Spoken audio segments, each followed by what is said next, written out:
Chapter 13. Of the obedience of one in lowly subjection, after the example of Jesus Christ. My son, he who striveth to withdraw himself from obedience, withdraweth himself also from grace, and he who seeketh private advantages loseth those which are common unto all.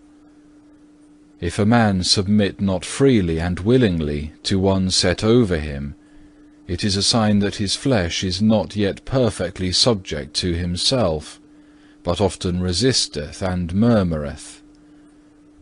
Learn therefore quickly to submit thyself to him who is over thee, if thou seekest to bring thine own flesh into subjection. For the outward enemy is very quickly overcome, if the inner man have not been laid low. There is no more grievous and deadly enemy to the soul than thou art to thyself, if thou art not led by the Spirit. Thou must not altogether conceive contempt for thyself, if thou wilt prevail against flesh and blood, because as yet thou inordinately lovest thyself, therefore thou shrinkest from yielding thyself to the will of others. But what great thing is it, that thou, who art dust and nothingness, yieldest thyself to man for God's sake, when I, the Almighty and the Most High, who created all things out of nothing, subjected myself to man for thy sake. I became the most humble and despised of men, that by my humility thou mightest overcome thy pride.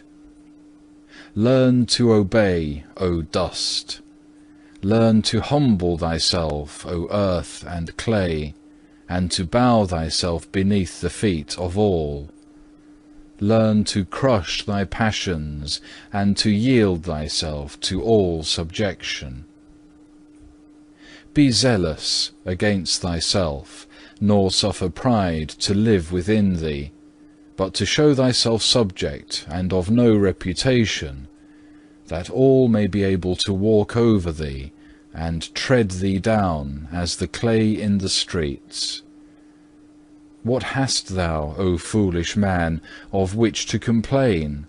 What, O vile sinner, canst thou answer those who speak against thee, seeing thou hast so often offended God, and many a time hast deserved hell? But mine eye hath spared thee, because thy soul was precious in my sight, that thou mightest know my love, and mightest be thankful for my benefits, and that thou mightest give thyself altogether to true subjection and humility, and patiently bear the contempt which thou meritest.